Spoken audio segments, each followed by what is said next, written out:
A very warm welcome to the first International Family Office Summit in India. Though the concept of family office is relatively new in India in a very nascent stages, that's the reason we are conducting this session today, so we can understand much more in complexities about the product. A couple of international guests are also here who will also going to share their global experiences on the same. If I had to summarize a family office concept in a very simple manner, I think we all understand the importance of a CFO in a corporate house. A CFO plays an equally important role in building the firm. Similarly, when we talk about family office, we are talking about a personalized CFO sort of thing, which has understanding on financial equipment on different asset classes, which can play a key role in terms of your all decision-making process, whether you're talking about asset allocation related points, talking about your child education, your daughter's marriage, he plays a critical role. Okay, so we are talking about a personalized CFO. Coming back to the concept of asset allocator, I think that is a subject which is close to my heart. Okay, and we have seen historically and globally also all these advisors, so-called advisors, are there in different segments. Somebody specialized in fixed income, somebody specialized in a credit market or equities markets or maybe commodity segment.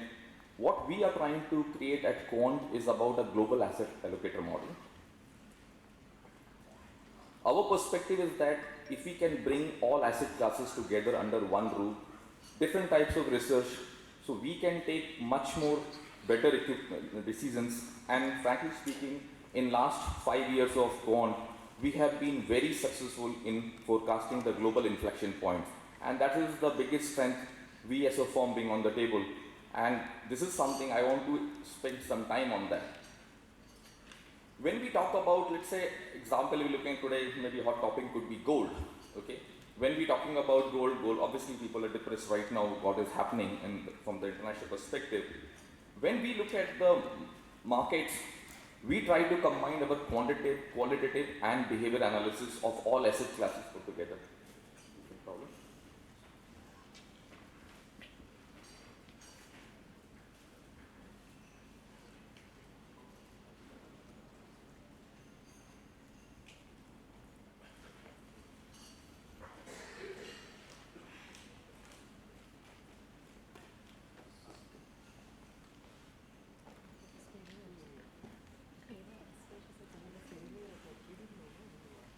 If you really look at in last 5 years, what we have tried to combine, we have tried to bring all asset classes under one roof, different types of research. This really helps us in getting the inflection points right. And in today's context, if you look at the asset allocation is such an important aspect, where if you look at, when you come to Western market, people are more focused on equity, go to South, people are very centric on the gold, go to North, people are more centric on the property side. And in that whole process, our investment decision is so skewed in one asset class, and sometimes it misses the biggest opportunity. If you look at, let's talk about last 15, 18 months, okay, people were so bearish globally, okay, and an equity market has given them the best returns. You look at the Japanese market or the US market, even look at India also, right from August 2012, people have written off India completely, okay. And if you combine these research together, bring different asset class together, we get some very interesting answers. If I have to look at the gold, then I will look gold not only from the inflation perspective or risk perspective, maybe from the commodity perspective, currency perspective. When you bring different assets and different angles, then you get a really correct answers.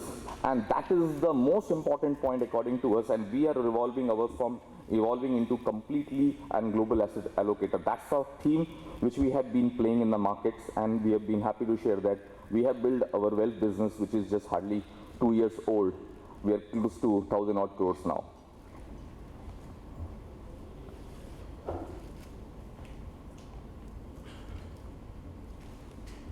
In fact, I just want to spend a minute, okay, couple of the strategy report which we talked about. This is a report which we came out in somewhere in the month of August 2012, when whole world has written off India, including S&P downgrade was talking about, right from the ministry or the prime minister, even their thought process was completely capitulated. At this is the bottom of the cycle, we talked about a massive rally out happening. Why I'm emphasizing some of the parameters of the asset allocator, because I see that is the biggest challenge in today's context. We have been extremely good in certain aspects, but we are not talking about combination. We have been working in isolation. Like I have worked in a couple of international firms, and we have seen when something goes wrong globally, in the offsite we go and all of us meet and he says, it's easy, if we talk about it, let's talk about and let's discuss when the event is already over.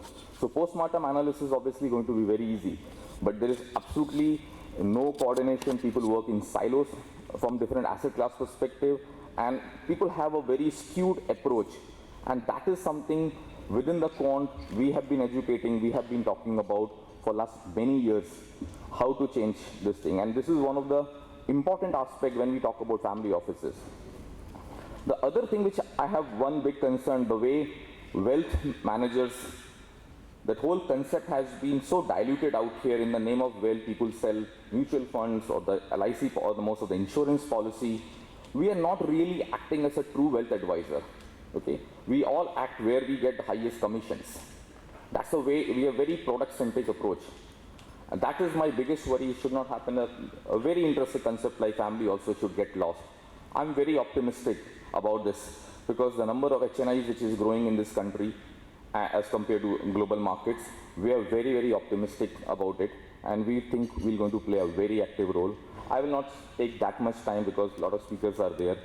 So I thanks a lot for giving this opportunity to sponsoring the event. Thanks a lot.